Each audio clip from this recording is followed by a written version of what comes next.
Facebook launches Notify to fill your lock screen with news. Apple might be working on a Venmo killer. Tinder's got a new algorithm to make your next date less of a nightmare, and more. It's Wednesday, November 11th, and this is Crunch Report. Facebook just released Notify for iOS for US users. It's an app for breaking news and information and entertainment, but it's push notifications, designed to be read right on your lock screen without opening the app at all. Notify lets you select from over 70 publishers and customize your alerts to only send you news about specific companies or cities or your favorite sports team, some music genre, stuff like that. Each is sent as a push notification and shown in the Notify app's feed for 24 hours and then can be clicked through to read the associated story. TechCrunch's Josh Constein notes in his app review that the granularity of alerts you get is pretty important, because while a brand's Twitter account might feature a broad range of content that might not all be interesting to you, Notify lets you subscribe only to the very specific subtopics that you care about, which is great because I don't know about you, but I don't want any push notifications that I don't explicitly ask for. What's also interesting is that by acting as a push service, Notify is essentially an invisible app that you rarely need to open at all. Now, if you haven't read Matthew Panzarino's review of the iPad Pro complete with video, please do that as soon as possible because it's great. It's about as thorough as you can get. But one issue he does raise is that the iPad itself is still new enough as a product category to be pretty unpredictable, especially when you think about replacement cycles or how often the average person would upgrade. iPads don't really have malware issues. They don't have any moving parts. When do they reasonably die? We don't really know that yet. Phones aren't a model. Neither are traditional computers. iPads are something different altogether. Pans also says that for a lot of people, the iPad Pro may be the perfect enhanced component to their smartphone, which is kind of becoming a lot of people's primary computer anyway.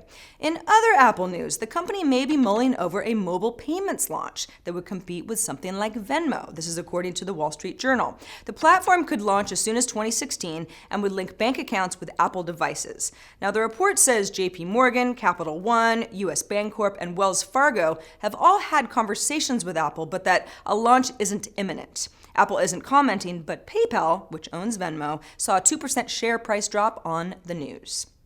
Yesterday, the New York Attorney General halted bets on daily fantasy sports sites like FANDUEL and DRAFTKINGS in New York State, categorizing them as illegal gambling sites. FanDuel is calling the move state government stifling innovation and explains that, quote, fantasy sports is a game of skill and legal under New York state law. This is a politician telling hundreds of thousands of New Yorkers that they're not allowed to play a game they love and share with their friends, family, coworkers, and players across the country. DraftKings gave us a statement that more or less said the exact same thing.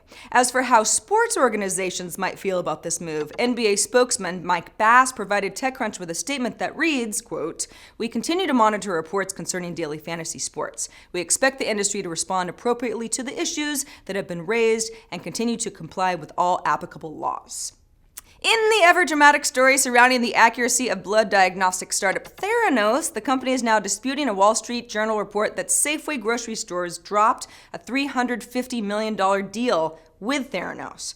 A statement from Theranos doesn't really dispel the claim, but says simply, we're disappointed to see yet another inaccurate Wall Street Journal article entirely relying on anonymous sources. As we relate to the journal, the information published in this piece is again inaccurate, misleading, and defamatory. Now here's the claim in more detail. Safeway was building testing clinics in more than 800 of its grocery stores to offer Theranos blood tests. But then Theranos missed the testing deadline, and then some Safeway executives reportedly started feeling unsure about the accuracy of the tests in general that Theranos had administered to their employees. And although Theranos founder Elizabeth Holmes has promised to release facts and data to refute all these reports, she's also admitted to some of the claims already made by the Wall Street Journal, an FDA investigation, for example, and the fact that Theranos is not using its own technology for most of its testing. Tinder wants you to find that special someone for whatever special thing you might be looking for. No judgment. It's changing the way its app looks with a new matching algorithm, new profile look, and new messaging features. TechCrunch's Jordan Crook asked CEO Sean Rad if new data points added to the new algorithm included things beyond some obvious ones like where somebody goes to school or where they work. Something like how many times you swipe through a particular profile, maybe go back to it a lot, how long you might spend looking at a specific picture, how many times you might click through to a user's Instagram profile, all very interesting.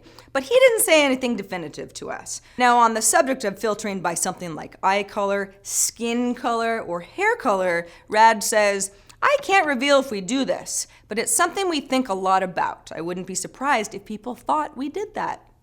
With responses like those, I'm not surprised either, Sean Rad. Tinder has seen almost 10 billion matches since the app launched and now sees 26 million matches made each day. And that is the report for me for this week, but we're gonna have a report tomorrow. I'm going on vacation, and TechCrunch reporter Katie Roof is going to fill in for me. You're going to love her. Crunch Report airs every weekday at 7 p.m. Eastern, 4 p.m. Pacific on TechCrunch.com. You can find us on iTunes and on YouTube as well. See y'all tomorrow.